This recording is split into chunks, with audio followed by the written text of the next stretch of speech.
E se eu te dissesse que existe uma viagem espacial em que o destino final também é o seu túmulo? Uma viagem só de ida, decretada não por uma falha técnica, mas pelas próprias leis fundamentais do universo. Uma missão tripulada a Júpiter não é uma jornada de exploração como as outras. É uma sentença de exílio permanente. Nos próximos minutos, você vai entender por que, ao cruzar o limiar do gigante gasoso, a palavra retorno simplesmente desaparece do dicionário da física e da biologia.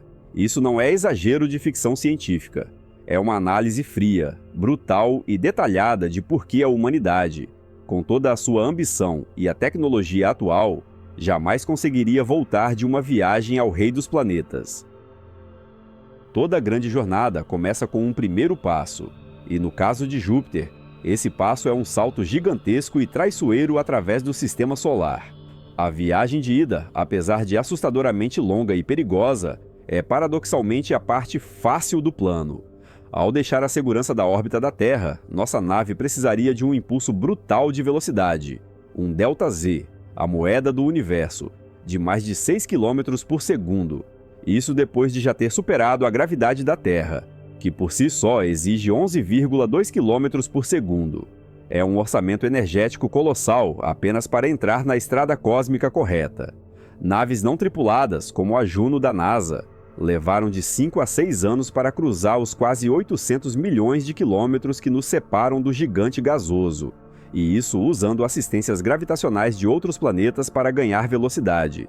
Para uma tripulação humana, isso significaria anos confinados em uma lata de metal, um experimento psicológico e físico sem precedentes. Os astronautas teriam de lidar com a radiação solar constante e, de forma ainda mais perigosa, com os raios cósmicos galácticos, partículas de alta energia vindas de supernovas distantes que atravessam a fuselagem da nave e o corpo humano, aumentando o risco de câncer e danos neurológicos. Ao mesmo tempo, seus corpos seriam devastados pela microgravidade. Sem a força constante da gravidade, os músculos atrofiam e os ossos perdem densidade a uma taxa alarmante, podendo chegar a uma perda de 20% da massa muscular em apenas 2 semanas. O próprio sistema cardiovascular enfraquece e os fluidos corporais se deslocam para a cabeça, podendo causar problemas de visão e aumento da pressão craniana. Seriam anos de exercícios rigorosos e disciplina extrema, apenas para chegar ao destino sem estar debilitado demais para funcionar. Mas vamos imaginar o impossível. A tripulação sobreviveu. Os sistemas funcionaram. Depois de anos de silêncio cósmico, a silhueta colossal de Júpiter começa a dominar a janela. As faixas de nuvens turbulentas, maiores do que continentes, e a grande mancha vermelha, uma tempestade maior do que todo o nosso planeta, dando as boas-vindas aos viajantes. Chegar à órbita de Júpiter seria, sem dúvida, um dos maiores feitos da história humana. E é exatamente ali, no momento de maior triunfo, que a esperança termina e a dura realidade se impõe. É o ponto em que a exploração se transforma em uma armadilha sem saída. É claro que a ideia de pousar no próprio Júpiter não faz sentido. Ele é um gigante gasoso sem superfície sólida. O verdadeiro prêmio, o alvo que alimenta a imaginação de cientistas e da ficção científica, é uma de suas luas, Europa. Um mundo coberto de gelo que esconde um oceano global de água salgada, com mais água do que todos os oceanos da Terra juntos. É talvez o lugar mais promissor do sistema solar para encontrar vida. Mas pousar em Europa não é uma missão de exploração. É entrar voluntariamente em uma armadilha congelada e radioativa. Vamos imaginar nossa cápsula se aproximando.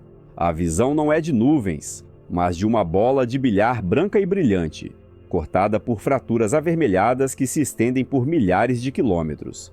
O primeiro inimigo é invisível e implacável: a radiação. Aninhada no coração do campo magnético de Júpiter, a superfície de Europa é bombardeada sem piedade por um fluxo de partículas energizadas. A radiação é tão intensa que o próprio gelo pode brilhar no escuro com um brilho fantasmagórico, esverdeado ou azulado. Para os astronautas, seria o fim. A dose na superfície é de cerca de 5.400 millisieverts por dia. A dose letal para um ser humano é de aproximadamente 5.000 millisieverts, no total. Em outras palavras, em menos de 24 horas, a tripulação receberia uma sentença de morte por envenenamento por radiação. Se por um milagre de blindagem a tripulação sobrevivesse para tentar o pouso, encontraria um segundo pesadelo. A superfície é um deserto criogênico, com temperaturas que chegam a menos 180 graus Celsius no Equador. Pior ainda, não é uma pista de patinação lisa. Estudos sugerem que a superfície equatorial pode ser uma floresta de espinhos de gelo afiados como lâminas, chamados penitentes, que podem atingir 15 metros de altura. Essas formações bizarras, criadas pela sublimação do gelo sob o sol distante, tornariam qualquer tentativa de pouso um jogo de roleta russa, com a chance de a nave ser perfurada ou tombar em um terreno absolutamente alienígena. E mesmo que o pouso fosse perfeito, a missão estaria, na prática, perdida. Os astronautas ficariam presos em uma paisagem mortalmente fria e radioativa, sobre uma crosta de gelo de até 25 quilômetros de espessura. O prêmio, o oceano de água líquida, potencialmente repleto de vida, estaria logo abaixo de seus pés, mas tão inalcançável quanto as estrelas distantes. A profundidade da Fossa das Marianas, o ponto mais profundo da Terra, é de apenas 11 quilômetros. A promessa de vida em Europa é a isca perfeita, mas o ambiente da Lua é a garantia de que, uma vez que você pisa em seu gelo, não vai a lugar nenhum. Até agora, falamos sobre a impossibilidade de sobreviver no destino, mas a verdadeira resposta ao título deste vídeo está em duas barreiras intransponíveis que condenam qualquer missão, mesmo uma que queira apenas orbitar o planeta e voltar: radiação e gravidade. Primeiro, a radiação, em uma escala que desafia a compreensão. Como vimos no exemplo de Europa, o campo magnético de Júpiter é uma armadilha mortal. Ele é quase 20.000 vezes mais forte que o da Terra e captura partículas do vento solar, acelerando-as e criando cinturões de radiação com uma intensidade que nosso cérebro sequer consegue processar. O ambiente ao redor de Júpiter é literalmente um inferno radioativo, milhões de vezes mais intenso do que os cinturões de Van Allen da Terra. Sondas como a Juno precisaram de um cofre de titânio de quase 200 quilos apenas para proteger seus componentes eletrônicos mais sensíveis. E mesmo assim, seus sistemas sofreram danos ao longo da missão. Para um ser humano, a exposição seria uma sentença de morte rápida. Não existe tecnologia de blindagem, nem mesmo em nossos sonhos mais otimistas, que seja leve o suficiente para ser lançada e, ao mesmo tempo, eficaz o bastante para proteger humanos por semanas ou meses nesse ambiente. E isso nos leva à segunda barreira, talvez a mais fundamental de todas: a gravidade. Júpiter não é apenas o maior planeta. Ele é tão massivo que contém 2,5 vezes a massa de todos os outros planetas do Sistema Solar combinados. Isso cria um poço gravitacional incrivelmente profundo. Para escapar da atração da Terra, uma nave precisa atingir uma velocidade de escape de 11,2 km por segundo.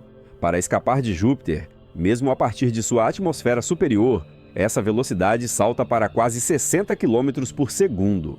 A equação do foguete, o tirano implacável da engenharia espacial, nos diz que a quantidade de combustível necessária para alcançar essa velocidade seria tão absurda que nem sequer conseguiríamos lançar o foguete da Terra com a tecnologia que temos hoje.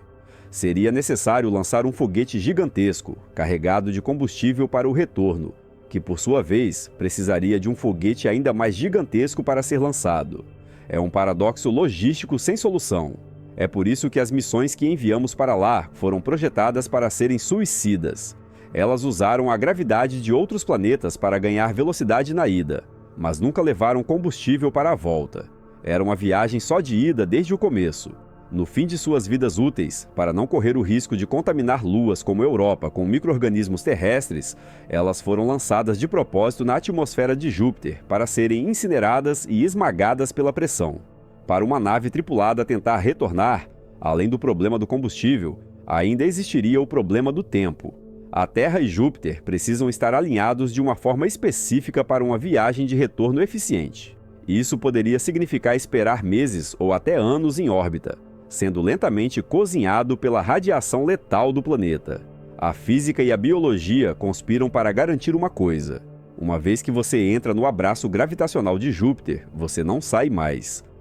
Júpiter, o rei dos planetas, Nomeado em homenagem ao Rei dos Deuses, é um soberano ciumento.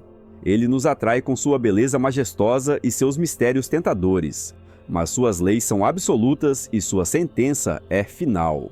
A combinação de sua atmosfera esmagadora, sua radiação mortal e sua gravidade intransponível o transforma não em um destino, mas em uma prisão cósmica.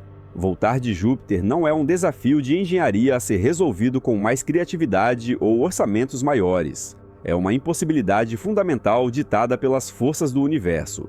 Uma viagem até lá seria o auge da exploração humana e, ao mesmo tempo, seu ato final. Uma despedida eterna, sem retorno.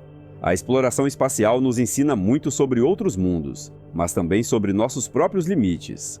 E Júpiter, com sua grandeza implacável, nos ensina a lição mais humilde de todas. Existem gigantes que não podemos conquistar. Se essa viagem hipotética despertou sua curiosidade, deixe nos comentários qual outro gigante do Sistema Solar você gostaria que explorássemos em uma análise futura. E não se esqueça de se inscrever para mais viagens pelos cantos mais fascinantes e perigosos do nosso universo. Obrigado por assistir até aqui e até o próximo vídeo.